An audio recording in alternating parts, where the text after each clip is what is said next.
You're listening to the American Dream on Caffeine podcast, where we talk about the U.S. government and what it's all about. Because everything they do up on Capitol Hill affects us every single day. But what goes on there isn't beyond our control. We have a say. Now let's talk about how to make your voice heard.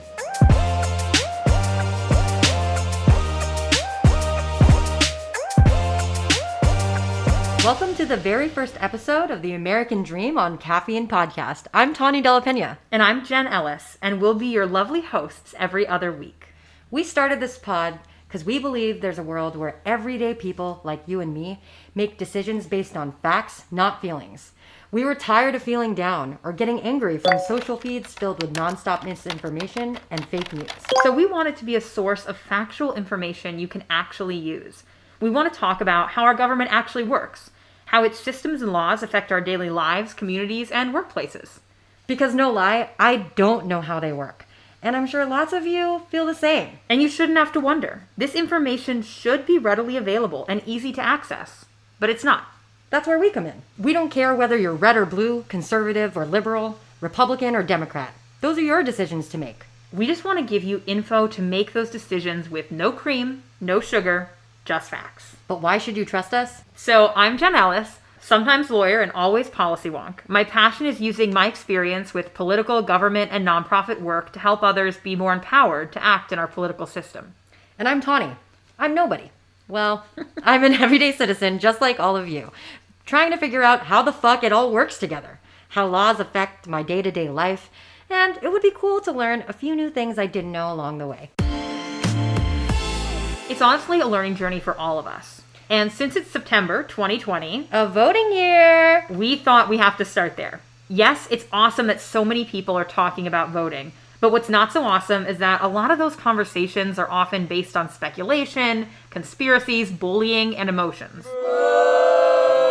You've seen it all, heard it all. And I'm sure you're all as sick of seeing it as we are.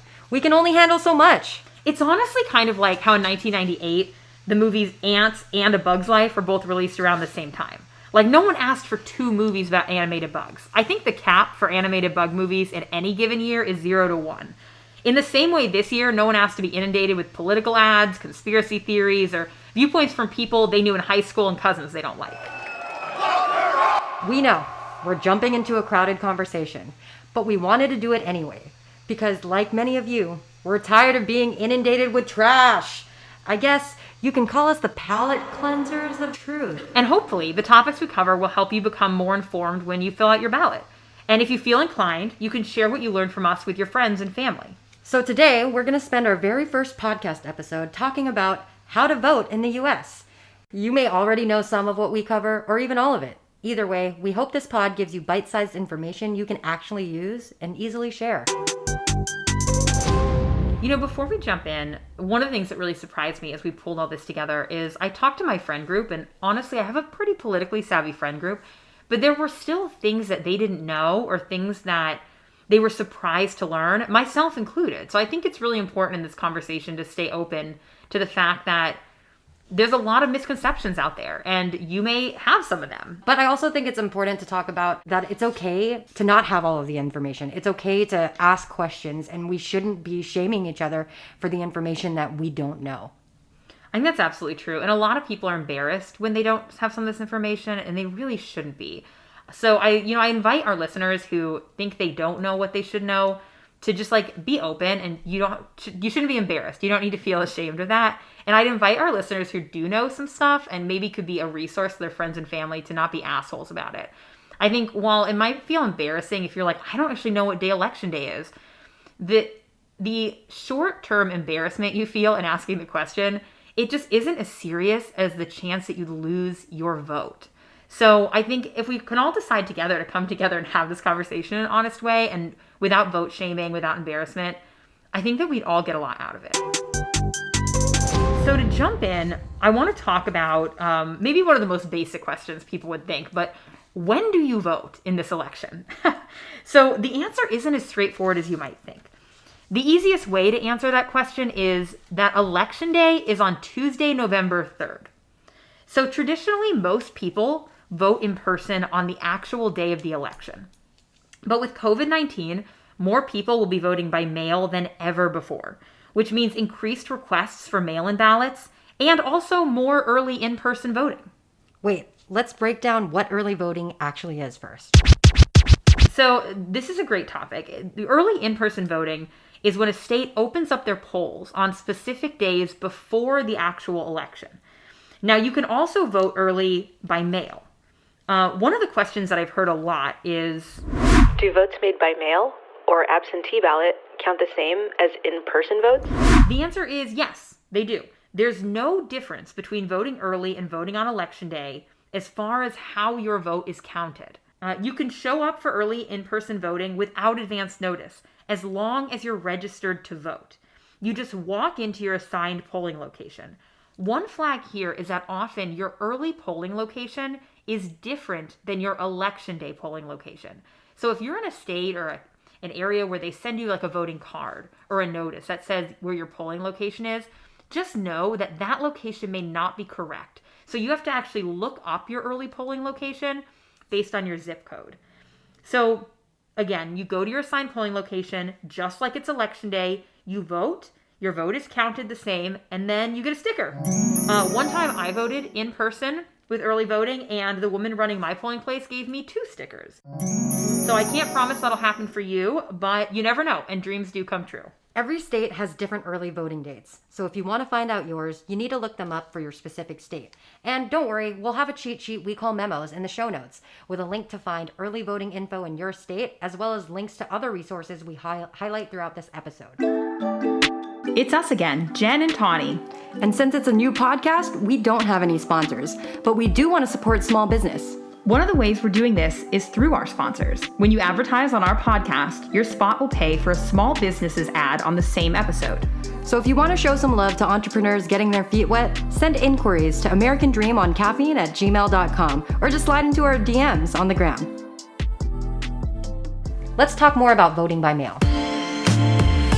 So when you vote by mail, any type of mail-in voting, your ballot is mailed to your home. You fill it out in your home and you mail it back by a deadline, usually election day.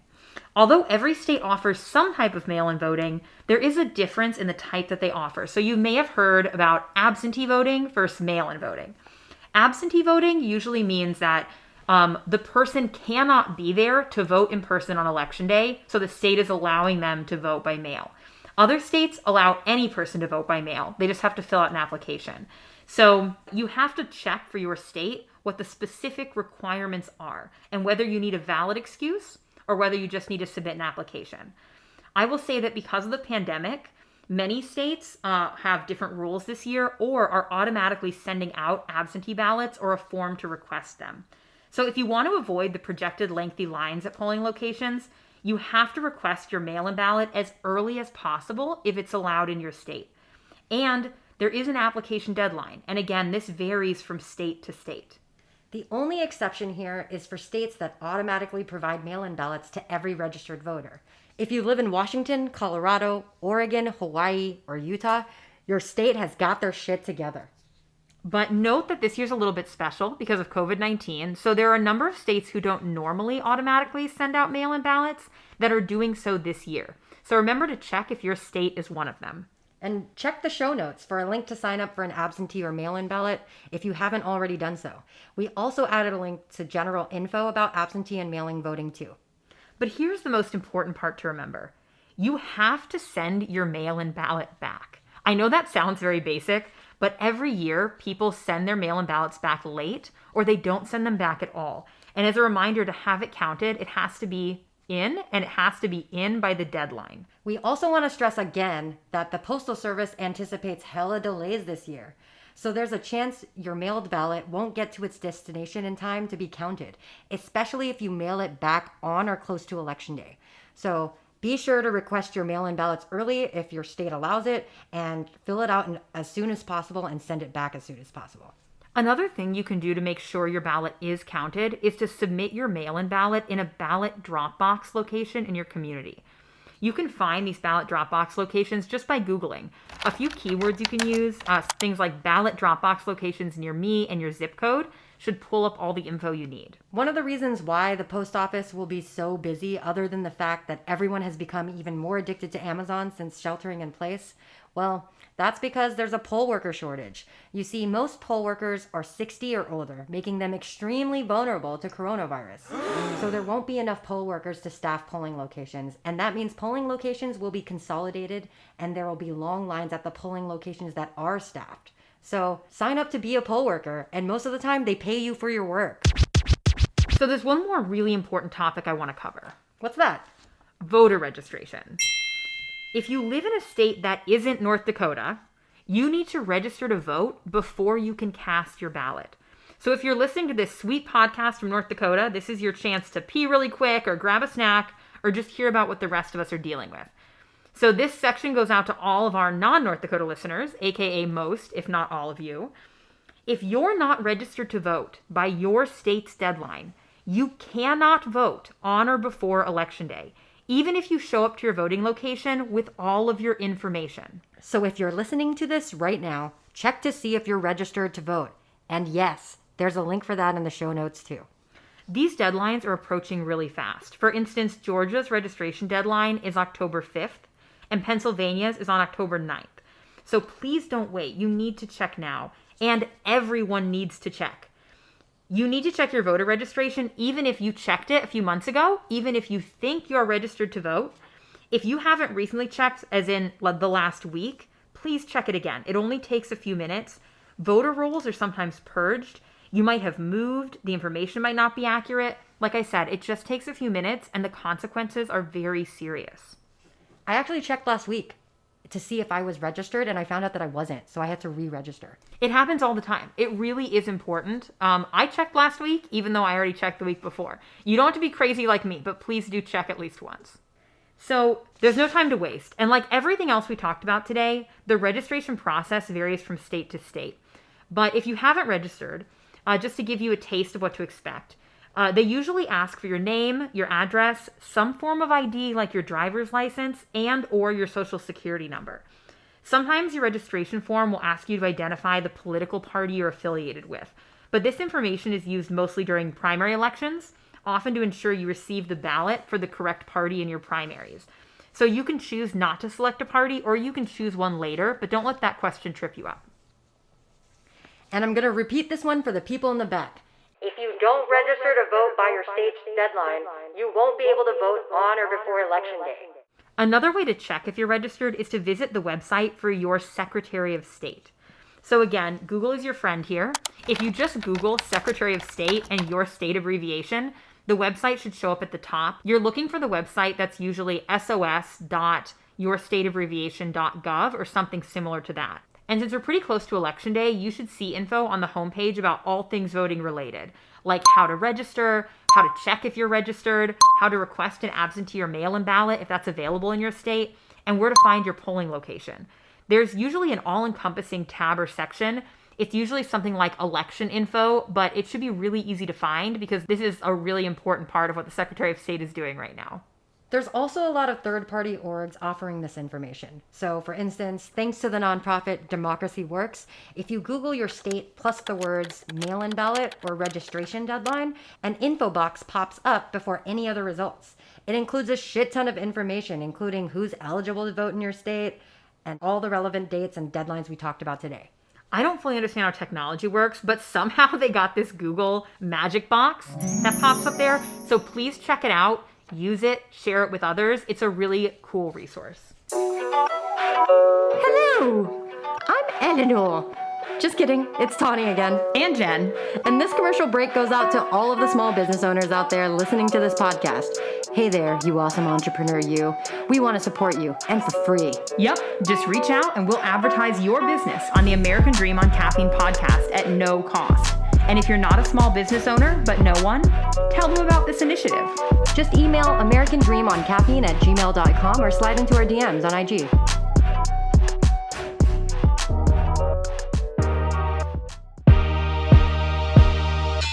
I know, we covered a lot of info, but trust us, you'd be surprised. More people than are willing to admit don't know where to find a lot of the information we talked about today, or they're too embarrassed to ask. or they just don't know how to figure out technology, aka your parents or grandparents. So consider sharing this podcast or stuff you learned from it on Facebook, Instagram, Twitter, and for all the youths out there, TikTok would also work. Remember, this isn't just about your vote. It's about passing along the information so that everyone can vote. Check us out on Instagram for a cheat sheet with links to all the information we covered today. Our handle's what you'd expect, at American Dream on Caffeine. And once you've processed everything we've talked about today, start asking your friends and family if they've done the same. I know what you're thinking. All my friends are super political and smart and amazingly good looking, and they would never forget to vote. Well, if that's you, then I don't want to meet your friends. They honestly sound like a nightmare, but I do want them to have the chance to vote. The point is, don't make assumptions. Smart, politically savvy, good people don't realize they're not registered correctly every election. It happened to voting rights activist and American politician Stacey Abrams, and if it can happen to her, it can happen to you. So don't let your loved ones wait until it's too late. Remind them to register and remind them to vote. Trust me, your friends will act like they already know, but at least one will be like, thank God you reminded me.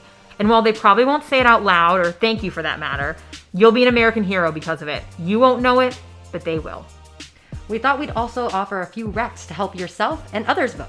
So one of them is ask your employer if it's possible to close the office on election day, so everyone in the office can be sure to vote, or they'll at least have the time to be a poll worker, especially since there's a poll worker shortage this year. Also, if you're social distancing with other people, offer to drive everyone to a ballot drop box location or to go to your polling place together. And stay tuned to our Instagram at American Dream on Caffeine, where we'll be posting bite-sized pieces of information we talked about during this episode until our next podcast in 2 weeks. And be sure to slide into our DMs to send us topics you want us to cover. Until next time.